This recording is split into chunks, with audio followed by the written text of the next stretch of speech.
If you are online in any way, and especially if you follow or keep up with movie and film updates online at all, you probably have seen this video circulating around on social media. You killed Jeffrey Epstein, you animal! He was a good man! He knew too much about our Russia operations. He had to die, and now you die too. What is going on with that dialogue? This video, as it shows in the watermark on the bottom right-hand corner, is an AI-generated video. But many people have been talking about how visually realistic something like this looks, how it looks like something that would be from a film. Obviously, a film like this doesn't actually exist. This is not a clip from a real film. But enough people, I suppose, were fooled by it, or at least could be fooled by it in the future, that people are getting kind of concerned about how heavily AI is going to impact the future of video. So that's the video, and unlike some other random viral AI clips that you might see, this is actually garnering significant attention, including from Hollywood executives. So here's an article from The Guardian which sort of dives into this a bit further. It's over for us. The release of a new AI video generator, Seedance 2.0, spooks Hollywood. So let's actually scroll down the page a bit and find the actual quote here. So this is from Rhett Reese, who co-wrote Deadpool and Wolverine, Zombieland, and Now You See Me, Now You Don't, which is the latest installment of the Now You See Me franchise, which I haven't yet seen, actually, but I'm very excited to. And he wrote, "I hate to say it, it's likely over for us." He added, "In next to no time, one person is going to be able to sit at a computer and create a movie indistinguishable from what Hollywood now releases.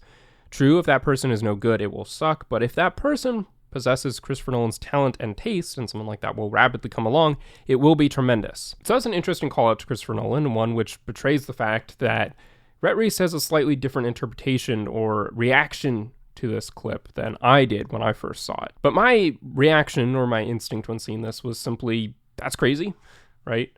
That's possible to do now. It does look very close to a lot of what we see coming out of Hollywood these days, but it doesn't look like a Christopher Nolan film. Which is why it's interesting that he called out that director in particular, because what Christopher Nolan tries to do in his work, and succeeds in doing in his work, is creating something that is artistic and a level above what Hollywood is doing. And part of that is the fact that he steers away from CGI. And I mention that in particular because I thought this clip, while it looks, again, photorealistic, it looks similar to what we see in films, it's very close to being indistinguishable. In fact, it's basically indistinguishable from a movie that you might see. It looks like a movie that was created using quite a bit of CGI. There is that sort of tone and that look to that image. And so my suspicion is that as AI becomes more and more incorporated into the production process of creating films, or in fact, if there are films created entirely out of AI, they will sort of start to fall into the category of films created with a ton of CGI. Think like Marvel films and stuff like that are filmed entirely in a green studio. But directors like Christopher Nolan have come along and stood out from films like that and from the general milieu of Hollywood productions because they steer away from that, because they don't work extensively with CGI, or in fact, in Nolan's case, pretty much never use CGI if it can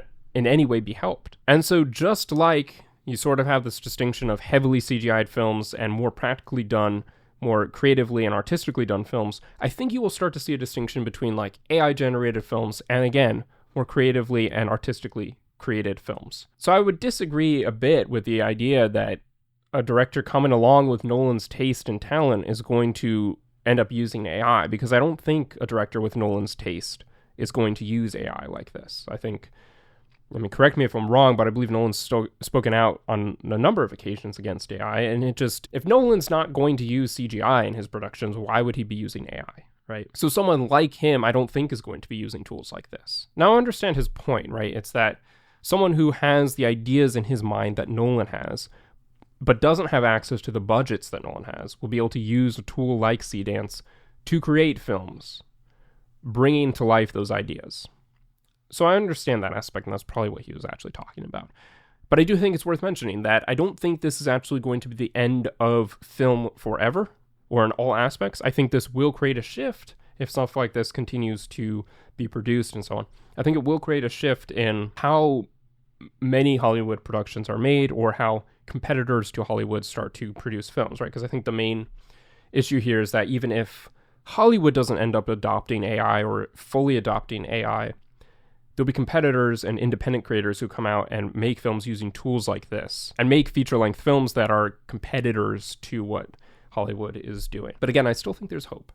I still think creators like Christopher Nolan and other directors like him who want to do things more artistically and realistically and have everything there in front of the camera, which AI obviously is not doing, will steer away from using AI, and there still will be films like that will probably end up standing above the kind of general mess of like CGI films and AI films. And then there'll be, practical films there. But there was an interesting development recently about this. It's not just a clip and this response from Hollywood. There's actually a lawsuit or pending lawsuit involved. I don't know all the legal nuances of this, but here's an article from Variety which sort of outlines what's going on. Paramount sends ByteDance cease and desist letter over Seedance AI videos alleging intellectual property infringement, which is another interesting aspect of this, right? Like creating these AI videos with copyrighted characters or actors or things like that is now a breach of copyright and a theft of intellectual property, which I'm not saying that because I think that's an unfair way to go about things, right? Like,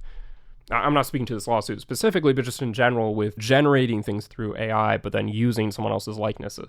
That always has struck me as very unethical, and so I'm perfectly fine if there are actual legal ramifications for doing that. So, of course, that's an issue in this case, it seems, but it wouldn't stop studios down the road from using characters that they do have the intellectual property rights to, or as I think there was an issue about a year ago, using actors' likenesses or having them sign away the rights to their likenesses so this can be employed in that regard down the road. So, in case you didn't notice, I am talking about this video a little late, but that's because initially it just seemed like yet another viral AI generated clip that was going out and kind of creating this spiral of doomsaying.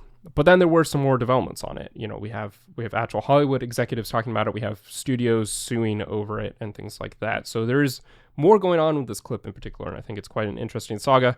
I'd be curious to see if more unfolds from it. My suspicion is it'll kind of just end there.